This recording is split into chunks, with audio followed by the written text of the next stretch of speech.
You know, I assume that you guys have, like, lives outside of this. If it's interesting, I say it on the show. If you want to call it a life, yeah, sure. I prefer to think of it as life imitating art. Oh. The art in this question being like an old door slammer French farce stage show. Wow. Where you just have like people coming in and out of rooms looking for each other, saying like terrible things because it's like, you know, a guy wants to sleep with his wife or his girlfriend or something like that, but because they're not married yet, the parents are like would frown upon that, so they go to this like hotel in you know Paris or something like that to like have a rendezvous. But then while they're there, they discover that the parents are also at the hotel, and the husband's like, "Oh my God, why are your parents at this hotel?" And the girlfriend's like, "Oh, my parents, they told me about this hotel, and they said it was the most romantic place I've ever been. They've met here, and it, just so happens to be their anniversary." Is this an actual movie? Is this an actual movie you're describing, or are you making this up on the spot? No. Well, it's not necessarily an actual movie, but the Door Slammer, as it was a very popular play in like 18th century France. Oh. I believe Molière was the first and foremost of his trade. Yeah, he was considered to be one of the finest comedic playwrights of all time. And yeah, the reason why they're commonly referred to as door slammers, in kind of like colloquial theater, like as a theater school graduate / drama nerd, you would talk about door slammers because it's like, you know, one character would leave and be like, "I will be back in 5 minutes, my love. Prepare yourself." And then, you know, like, leave the door and slam it. And then just as, you know, like, the person in the room was, like, preparing to, like, get it on, then someone would, like, come through another door and be like, "Oh, my God, I can't believe the orphans have all shown up at the same time." And the guy's, like, in his underwear, and he's like, "What do you mean, the orphans?" And it's like, "Why are you in your underwear?" "I was changing into something slightly more upscale for the orphans." So there were plays about constantly managing disaster, essentially. Okay. They're very good. I saw Neighbors recently. That was funny. So I feel like it was basically the same thing. Not the John Belushi, Dan Aykroyd Neighbors, I take it? No, the one that just came out with Seth Rogen and Zac Efron's abs.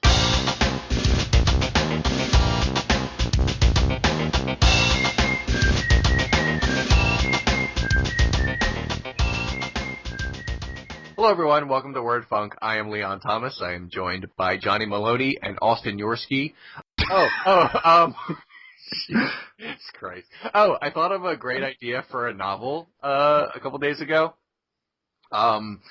It's basically it's about this guy who he's like very melodramatic. He's like a Edgar Allan Poe type, and he adopts a cat, and he's never had a cat before and knows nothing about cat behavior.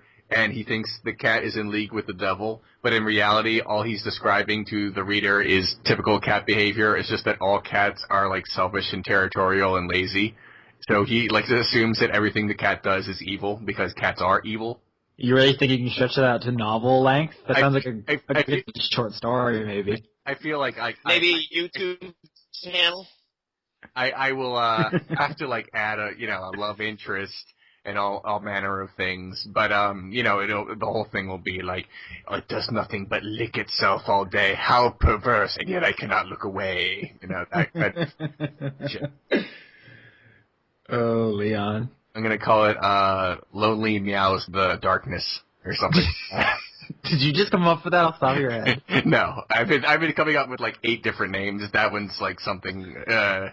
Lonely Meows the Darkness. That sounds good. Okay. I have nothing further to say. That's a great way to start the podcast. I have nothing further to say. Let's get going. We're gonna get down and dirty. We are, guys. Yeah. We're gonna get in the muck. We're gonna muck rake. We're gonna wrestle. We're gonna wrestle in our underwear.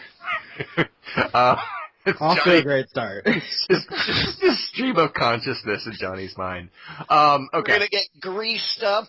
We're gonna find a nice dark basement somewhere with clay walls and just turn the hose on and go to town. Okay. We have a bunch of different topics to talk about this week in film, in video games, and then again in film. So, Johnny, something actually huge happened this week in Hollywood, or in the internet in Hollywood, in something. In a very small corner of the internet. Yeah. Only certain parts. Only if you knew the way on the internet. If you asked the right person the right directions on the internet, could they direct you to the part of the internet where this thing happened? Because as we all know, you can't find anything on the internet unless you are very specifically following extremely strict instructions. Because, I mean, Lord knows I wouldn't be able to find music or, like, cat pics or pornography or anything like that on the internet if I didn't have an in, you know? That might explain why people ask really obvious dumb questions all the time, like on Twitter and stuff, when they don't. It's because no one knows Google exists. That would explain a lot. It's conceivable. What's a Google? I'll explain it to you later. Okay.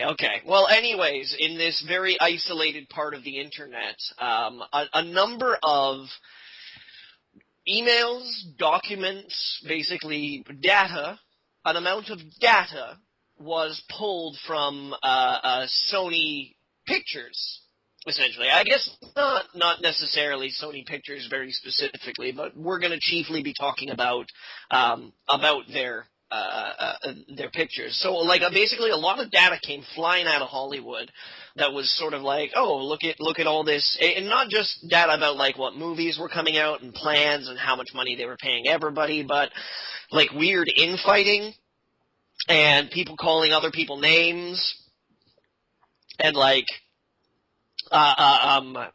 plans to reduce the company, expand the company, all kinds of things, you know, like, old television deals that they had made, tons of stuff. I mean, if you're interested in industry news, by all means, you know, go ahead and see if you can track some of it down, because some of it's pretty, just, like, interesting in a kind of a gossipy way. One of my favorite... I'm sorry, go ahead, John. Go ahead, Austin. I was just saying, one of my favorite parts of this whole thing is when one person said, "Why would you put that in an email?" Like, why were, like, they knew they were leaving a paper trail, too, that they shouldn't be. That's what makes it even funnier, because they're self-aware of how stupid it was to keep all this stuff, apparently, like, in really easily accessible to outside places. It's almost like people don't understand that when someone says, don't put it on the internet, that email counts. Mm. Yeah. Particularly if you're like if you're working in the same industry, you know, like if you've got the guy's phone number, you can like call them up and just be like, "Oh, hey, yeah, isn't so and so a bitch?" And rather than like writing an email that's got your name on it, your address, and just being like, "What a bitch," the Mother Teresa story. That's a discussion for another day, because that's not as far off as you might think, Johnny. It is not, and I've read the book. I've read The Missionary Position, Austin. I'm well. I was in my head at first. I thought that maybe the guy who got the worst of this was Adam Sandler, and we'll talk about that in a minute. But not to get too serious, but the people who really got the worst of it are everyone whose social security numbers were apparently leaked all over the internet. That's the only part of this that's not like. Funny. Yeah, that's actually really messed up. I don't know how much people can do exactly just with your social security number, but it, there's potential for a lot of identity theft there. It's no bueno. It's definitely not the most bueno thing that could have happened. It's double plus on good. Oh my god. But no, let's talk about Adam Sandler, because that's the funny side of this. Apparently there are a large amount of employees. Before we go on, Leon, just as a side note, because we're gonna be talking about Adam Sandler for a little bit, I think. I just want to say that seriously, anybody interested in watching like a funny story about Hollywood, how Hollywood works, and why when you hear a project that gets announced, and then you're like, hey, whatever happened to that movie? Read the Steve Jobs saga. Oh. About the Sony Steve Jobs movie. It is a fascinating look at infighting, at like petty politics, at how budgets get spiraling out of control, and then when something finally gets released, you're like, wow, that was a piece of shit. So yeah, but go for it. Read the Steve Jobs movie saga. Yeah, let's talk about something a little bit more lighter. All right, look. The Adam Sandler stuff on this is getting a lot of attention. That's, I guess, the funniest part of all of this. Basically, there's a large amount of employees. Not just, like, when I say employees, I don't mean key grips. I mean, like, people who maybe have larger positions in the company who producers. Yeah. People who are just saying, we need to stop making Adam Sandler movies. We need to stop giving Adam Sandler so much money. We need to just get away from the whole Adam Sandler formula and start making good movies again. And first of all, yes. And second of all, that apparently has happened. I mean, I don't know exactly what went down between Sony and Adam Sandler, but now Adam Sandler's movies are going to be Netflix. I mean, that's where everything is headed with his films.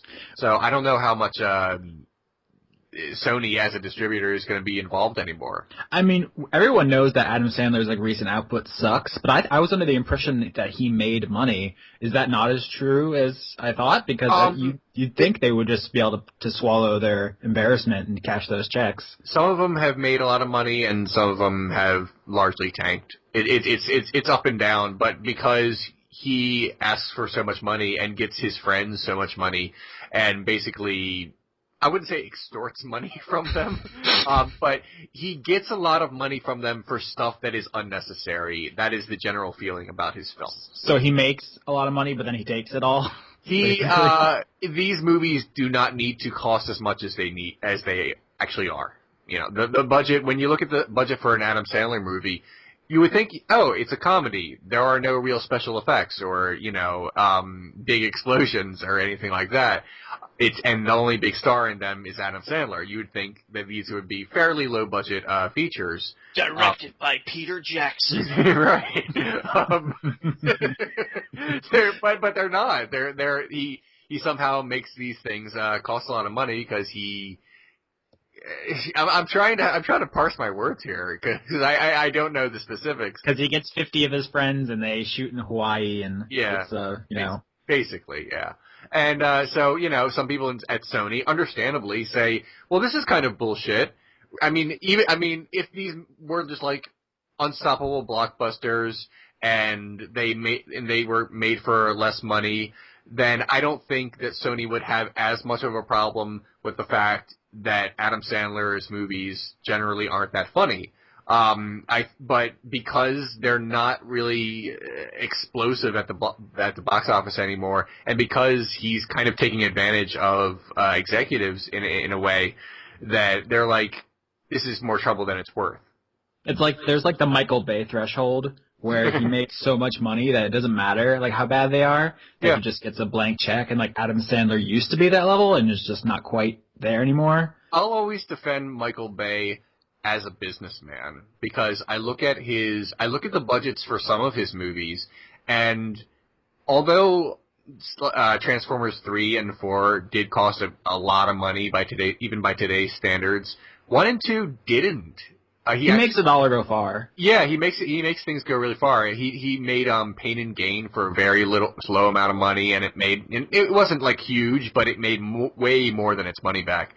So I always feel like Michael Bay, as someone who can make a movie and budget it correctly and get tie-ins properly, is good at that. He is an incredible producer.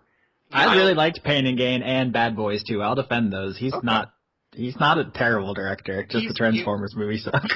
He's not as bad as people say, and I always feel like if he could just be an executive producer, own movies, and just leave all of the creative end to other people and just handle the marketing and getting the money and things like that. It's not even that. I think it's just the writing. He just needs writers, right? Well, do you guys know though that Paramount is like asking to be considered that Transformers: Age of Extinction be considered for Best Director?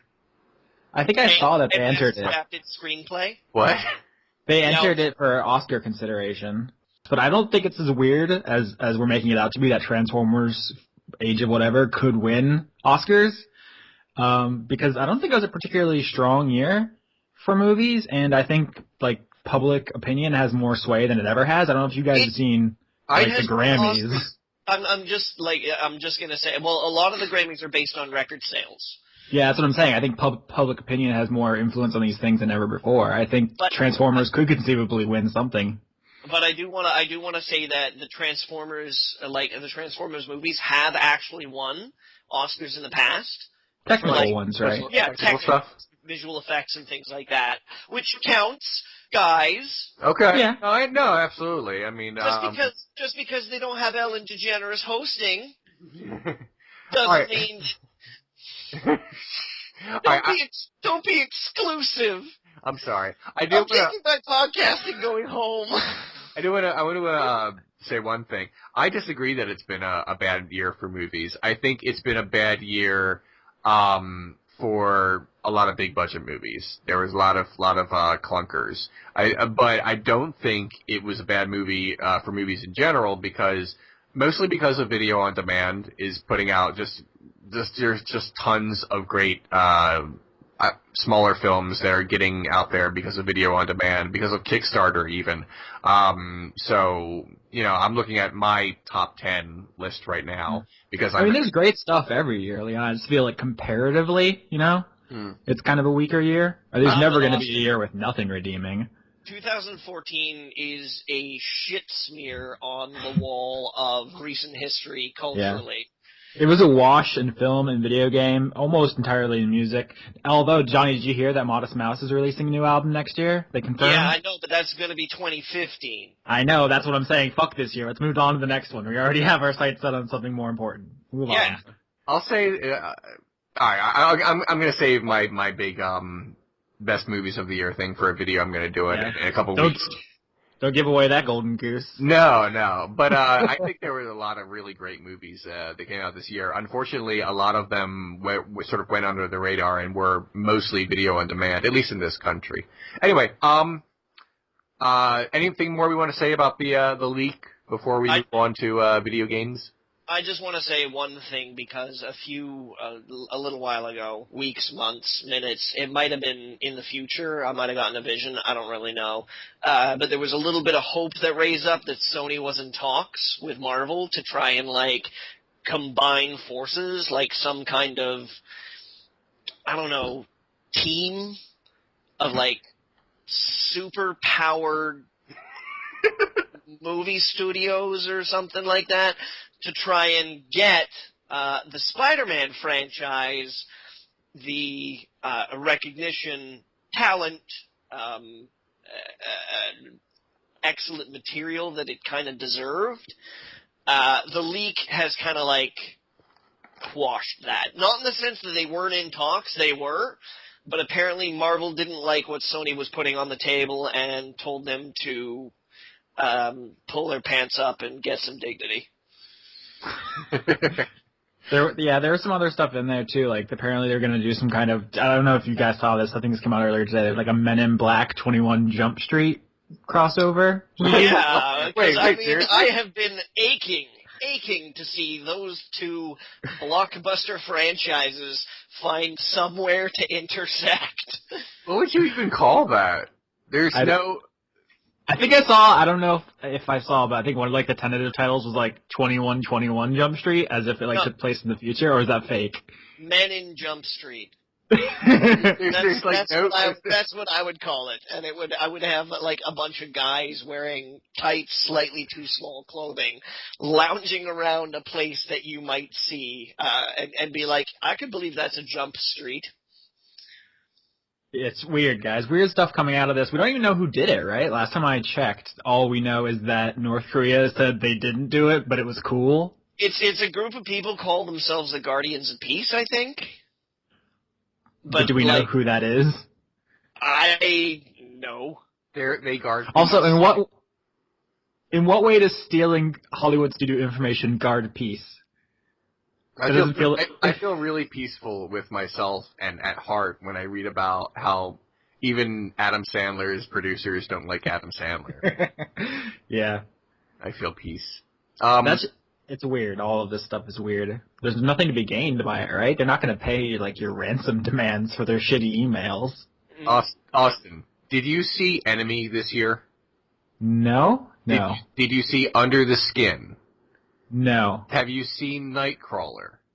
No. See those movies, and you'll turn your opinion around on 2014, because those are some awesome movies that were not explosive. Although I believe Nightcrawler made its money back quite a bit. I did want to see that. I hadn't heard of the other two. I know I've heard of Under the Skin because you did a video on it, but I haven't watched it yet because I was waiting to see the movie. Okay. Also the Lego movie, which I want to watch a video on, but I have to see the movie first. How have you not seen the Lego movie? Everyone has seen it twice by now. I haven't seen the Lego movie either. What? You're the unpopular one here, Leon. This is horrible. You're the outsider. I guess. If it's not on Netflix, I don't know what to do. Oh, okay. All right. Well, let's switch gears here to video games. Austin, a couple weeks ago we talked about the Game Awards and we made fun of it. What happened? What happened at the Game Awards? Leon, you didn't watch it, right? No.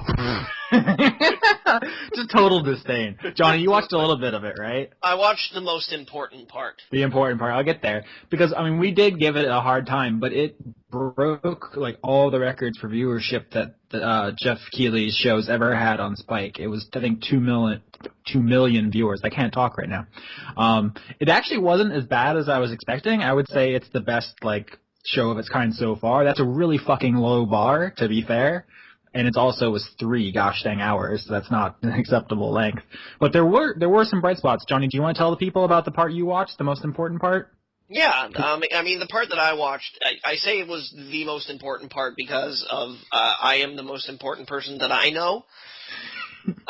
So therefore, everything that happens in the world directly affects me, and according to how directly and how severely it affects me, indicates how important that is. So things like pies, really important. Lutefisk, not so important. Good bourbon, really important. Learning how to play the recorder, not very important. And anyways, this portion of the show was dedicated to basically, I think, the people that I can say single-handedly are responsible for me getting interested in video games. Not suggesting that I wouldn't find my way there eventually, but like the first video games that I really got into the first one was a Sierra adventure game called King's Quest. And they did a tribute and kind of like a Lifetime Achievement Award to Roberta and Ken Williams, who were the married couple that founded Sierra Entertainment and made delightful but obtuse and frustrating as hell adventure games for many generations. And yeah, so they did this whole bit where they showed a big video clip about, like, you know, Sierra's founding and Sierra doing their thing, and then they gave the Williams an award, and then they showed a trailer for the new King's Quest, and I'm like, yeah, whatever. But, yeah, so, you know, it warmed the cockles of my barely human heart. It was the best part of the show, definitely. You know, like, it seemed to me, like, doing that kind of made me soften my view of the Game Awards a little bit to where I'm like, okay, you know. And then, I mean, they had what's his name, Kondo there. Oh, Koji Kondo, yeah. Koji Kondo. So, you know, the fact that they had, like, some serious callbacks, I was like, oh, you mean this isn't just about, like, Mountain Dew thirst blast spray in your face, eat your Call of Duty Doritos.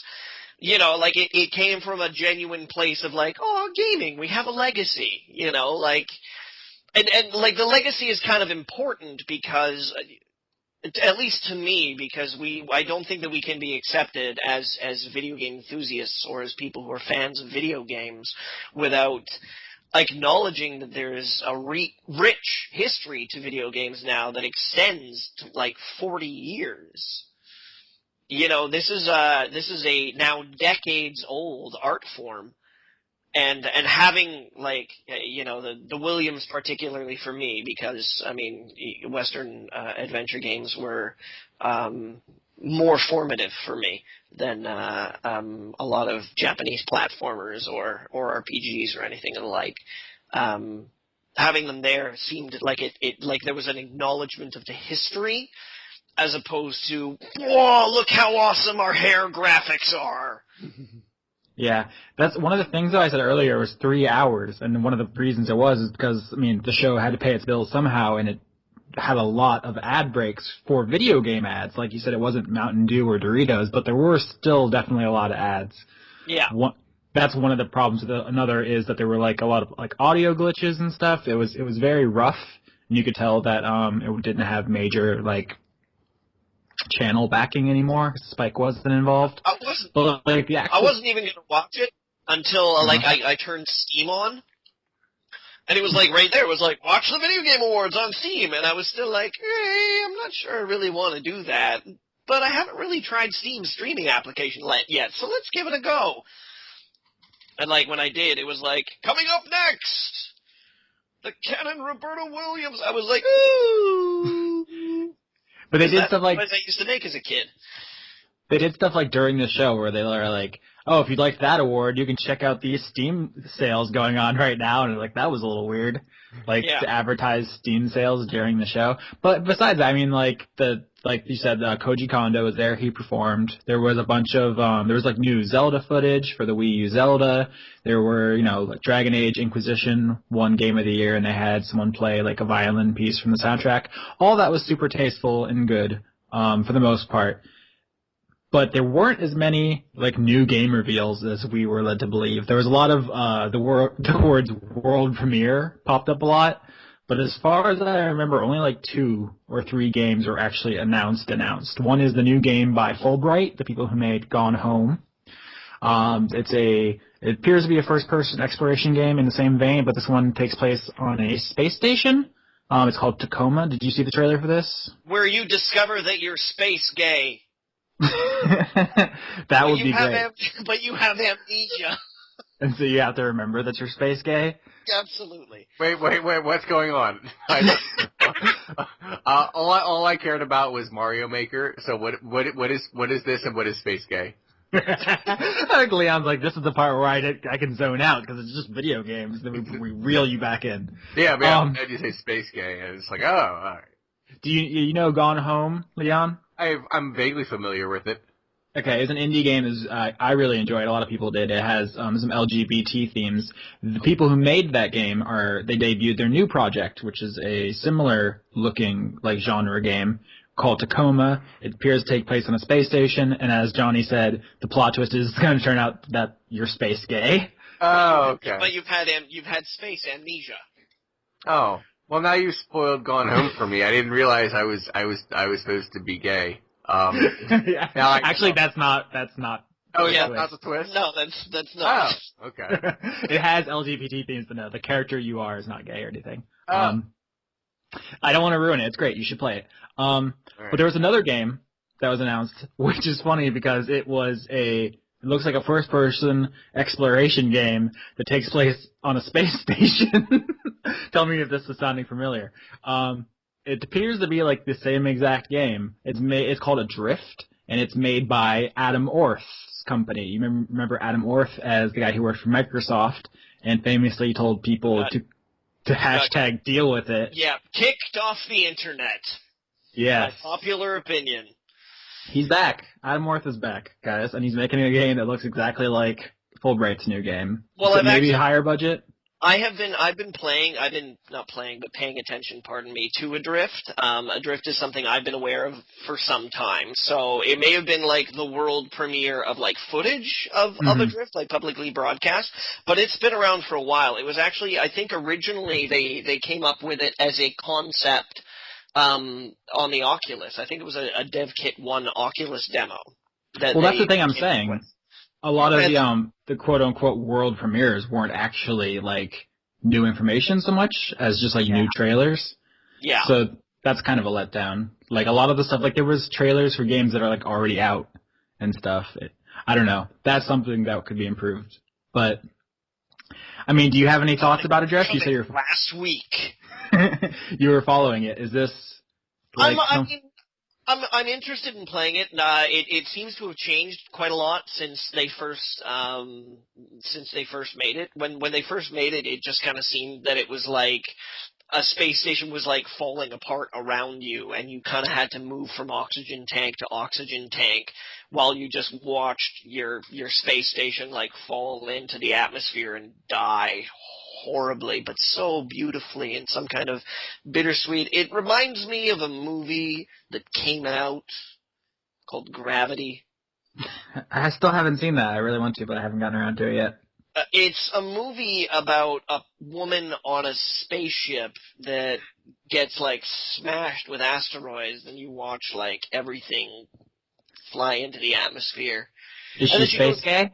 And then she might have been space gay.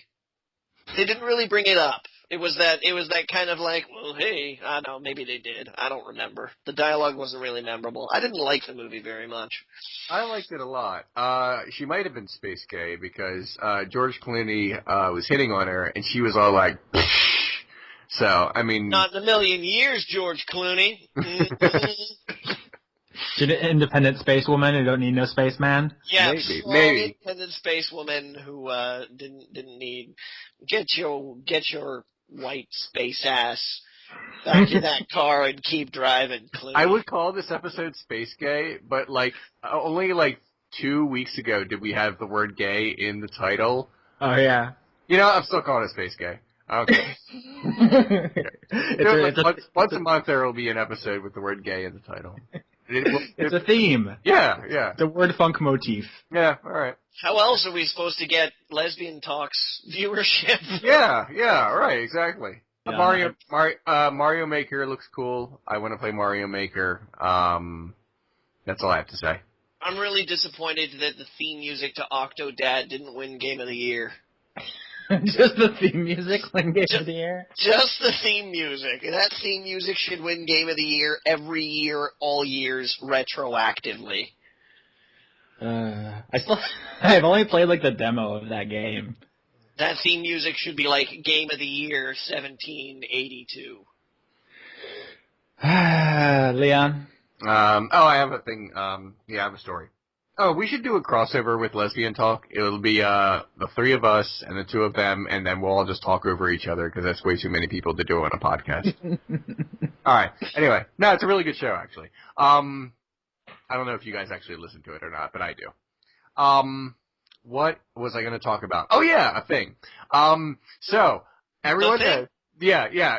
Everyone knows that our favorite author on WordFunk, not really, is Stephen King. He writes the books. He writes all the books, in fact. And a long time ago, he wrote a book called It. It's really long. I only read half of it, or almost half of it.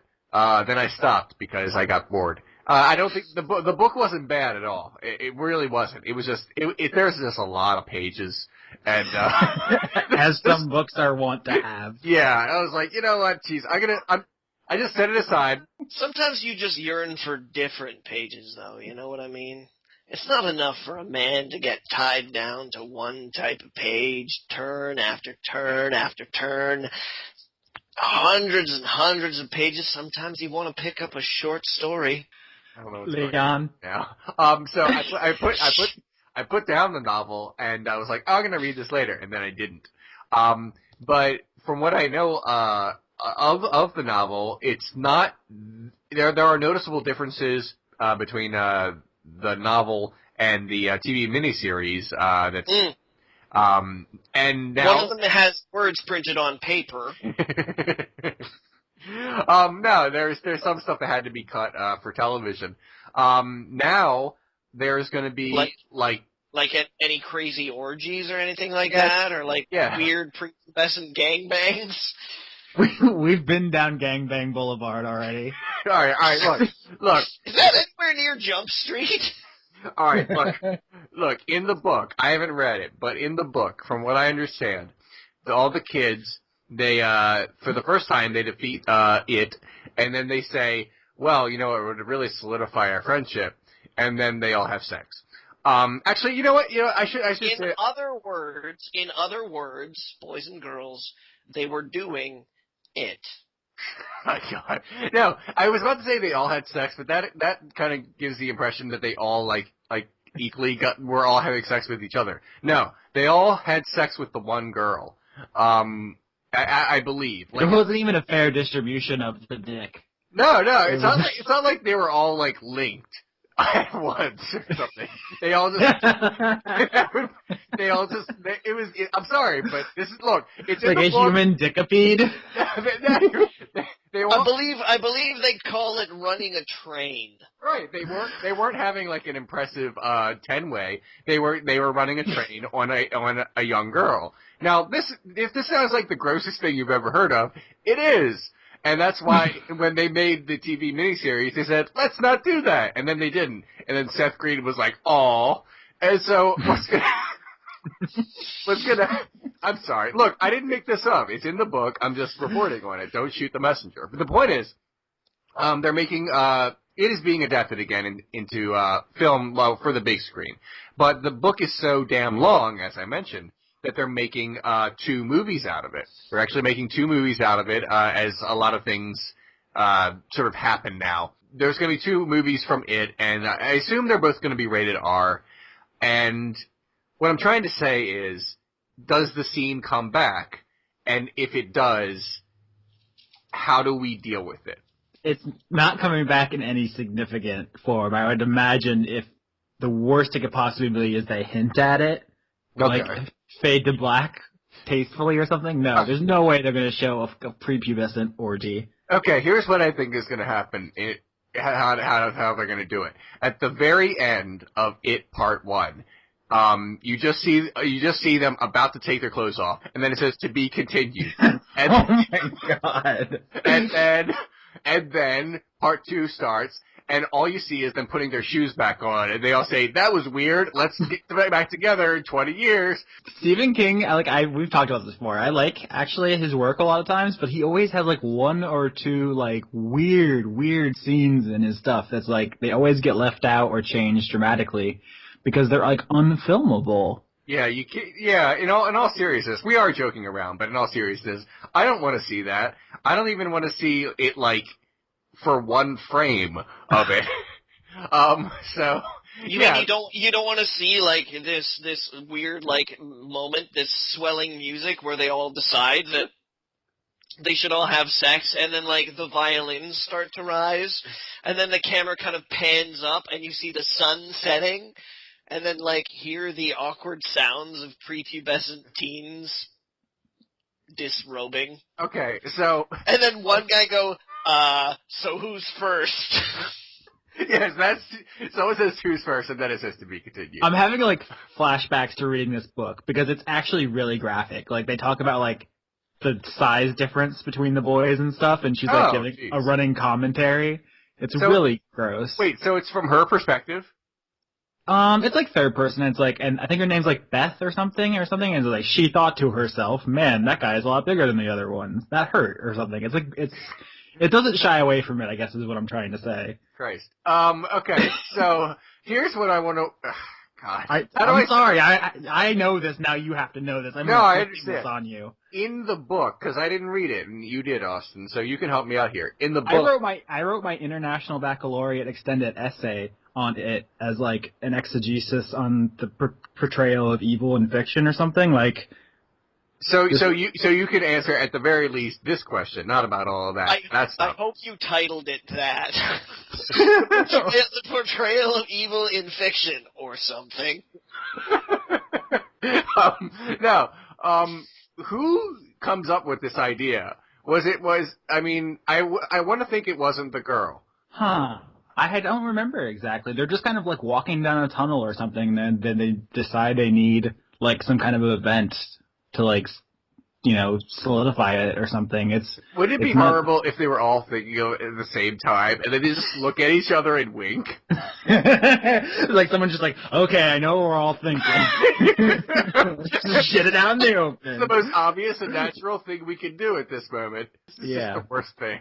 So weird. So, anyway, long story short is, we're getting 2 It movies, and I don't know exactly what's going to be left in and left out. So, and that's really all we can say about it. Every time It comes up, that's the only scene we talk about. This is the second time we talked about It. Oh, I'm sorry. Should we talk about how the writer once remembered that someone didn't like his writing once? I remember that part. That sure was impressive. That sticks out. We can talk about the spider. Like, are they going to change the ending, do you think? Was there a spider? Yeah, at the end of in both of them, at the end, it turns into a spider, and it's really, that novel's 30 years old. It's really anticlimactic, because after, like, chasing him around this whole time, he takes the form of their greatest fears or whatever. He's usually a clown.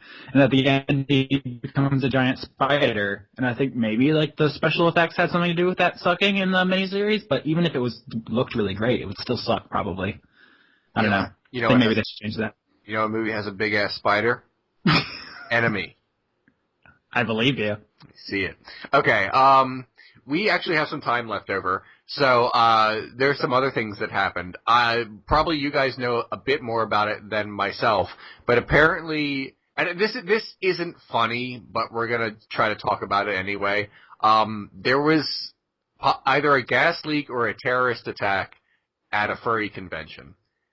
So, what exactly happened? Never tried to make something that's not funny before. Well, no, I mean, I don't know all the specifics, but I'm vaguely aware of what happened. What are they saying about it being either intentional or unintentional? As I understand, it was intentional. Yeah, that's the last I heard about it. Because what I read was that it was actually chlorine gas. Oh. And as far as I know, I'm not in the hospitality industry, but I've never had a hotel attendant say to me, no, don't touch that valve. That's the one that dispenses the chlorine gas. Well, do they have a suspect? I don't know. Okay, all right, no, fair enough. All right, we didn't super research this one. This was just like something we mentioned in passing before the show. No, Leah, there isn't, to my knowledge, a suspect or anything. They I guess 19 people were like taken to the hospital or whatever, and then the only thing that really came out of it, besides the fact that it was intentional, is that mainstream news thinks it's hilarious. They were like, what are furries? Oh, weird perverts? Fuck those guys. I would, yeah. Look, here's the thing. Here's how I feel about, anyone's, kink. Everyone likes something. That's sort of what I mean. Well, unless you're completely asexual. But if then you like not liking things. Yeah, fine. But if you have any kind of sexual desire, you're into something. And society has deemed some things to be normal and other things to be not normal. If your not normal thing is not hurting anyone, then do it, and then do it twice on Sunday. That's always how I feel. I feel like it shouldn't even need to be said that you can't chlorine gas people. Yeah. I mean, do we have to take a hard stance against gassing people? I guess we have to if some people think that this was awesome. Like, yeah, if it was any other group, like if it was like Christians or football fans or something, people would call it a terrorist attack. But since it was like people we laugh at, it's shame on us, society. How dare you? Okay, so Eric Garner got choked to death, and I have a fucking problem with this, and I'm just gonna talk about it on the show, 'cause that's what we do, and we have 10 minutes left. Word funk, humor so black that the police can murder it without being indicted. Ow. Oh! No, I have things to say about this, and it's not gonna be funny. I mean, I did say something on my Twitter. I didn't actually mean it to be funny. I was just being vitriolic.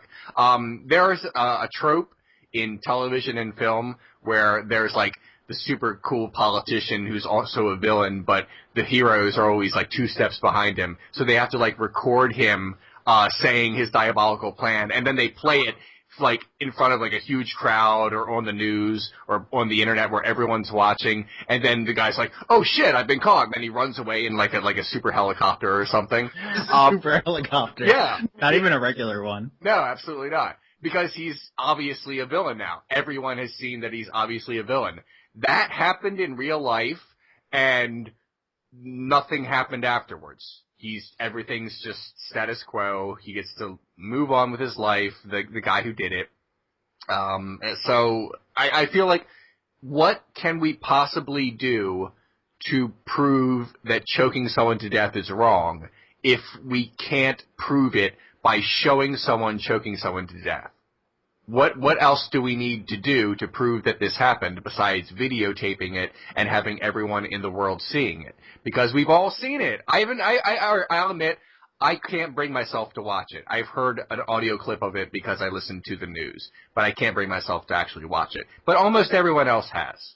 So we know what happened, and somehow that's still not enough. That wouldn't make sense for any other murder in the world, except if a police officer did it. Am I right, or am I just full of shit here? Leon, if he would have just submitted to the illegal arrest when he wasn't committing a crime, because he didn't have any of the cigarettes they accused of him of having on him. So if he would have just submitted to that and not exercised his right as an American citizen, they wouldn't have murdered him. It's not that, well, what's the deal? Here's the weird thing about this. Even like conservative pundits who are actually like on my side about this. Like Bill O'Reilly said that this was wrong. Glenn Beck came out against the police officer. Here's the thing. For like years, conservatives, I know, I'm sorry, listeners, I don't mean to get political, but for years, conservatives have been saying that, Obama's a tyrant and that we're living in a police state and they're coming to take your guns. And now that, like, the police state is here, but they're only targeting black people, they've been in an awkward situation between, like, look, we were right and look, we're racist. And they didn't, with the Ferguson stuff, they didn't really come out on the victim side. But like now it's piling up and it's becoming so obvious that shit's racist that they have to just go with fear the police state as the narrative. Because at least one has like plausible deniability. You can like pretend you're not racist and take that stance. Yeah, the thing in Ferguson, I mean, to me it seems like cut and dry. That the police officer was wrong in Ferguson. But there is a small amount of ambiguity, just a tiny amount of ambiguity, where someone who wants to defend the police officer can make some sort of mild case in his favor. I disagree, but there's just the tiniest bit of wiggle room there.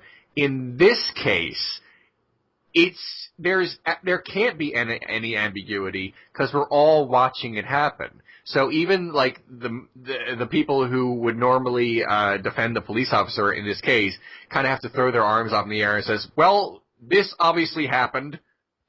Yeah. When all the Ferguson stuff was happening, I was like, "Oh, we definitely need body cameras on cops because if we had that on film, then obviously the person who murdered him would have been held accountable." But it clearly not. Clearly, you can just film a murder, and it's not good enough to even go to trial. It's not that he was found not guilty. He didn't even go to trial, there wasn't enough evidence to constitute a trial. Which is crazy. A video that clearly depicted an illegal chokehold. Which is crazy because the grand jury indictments have like a 99% indictment rate, usually. But for police, it appears to be like nearly zero. Yeah. So if that's not a lane justice system, then nothing is. And I'm getting like all upset talking about this. No, we should be upset. And the weird thing is, here's what I know logically in my head. Most police officers are just a bunch of guys. They just took a job and they're probably fine at it. But Hashtag not all cops. yeah. Well, I'm kind of serious here. But yeah. I mean, the thing is, yeah, not all cops are like that. But when we do, in a certain sense, we do have to respect that there's a good deal of police officers that put their lives and their well-being on the line. Yeah, absolutely. And the problem is that when things like this happen, it tarnishes our level of trust with the decent police officers. I mean, when I walk the streets in Baltimore, I always get a little nervous around police officers, even though I'm not doing anything. I don't know why that is, but could it be, Leon, that a culture has been created, particularly in America, where police officers can do, I don't know, illegal things like kill people, choke them out with impunity, and not even suffer the possible consequence. Yeah. The possible consequence of having to be examined legally as to their culpability.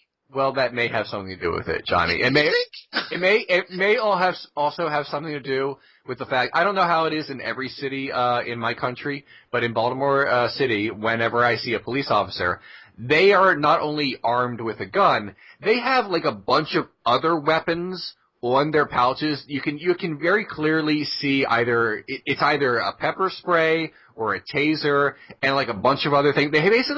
Every cop in Baltimore looks like Batman because they all have utility belts full of weapons. And it's always just a little, it's in a way, I guess I'm supposed to feel safer because of that, but also I feel like I better not look at him funny. Plus, how many times have you seen Serpico? I have 0, actually.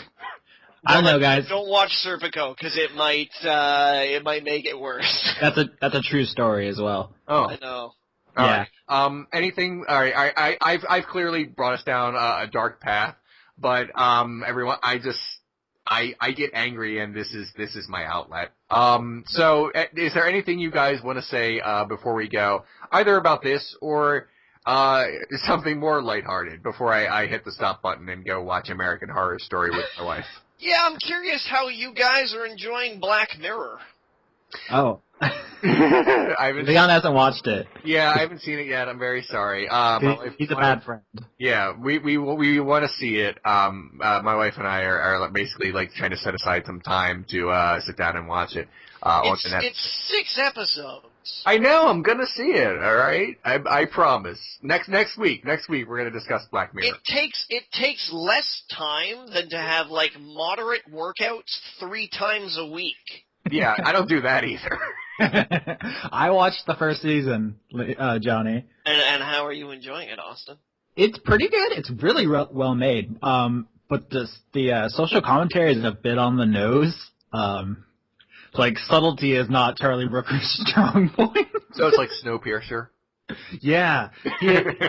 It's really, really like, hey guys, did you ever consider that maybe reality TV is dehumanizing? Did you ever consider that maybe social media brings out the worst in people? How would you like me to reiterate this for an hour? Sit back and enjoy.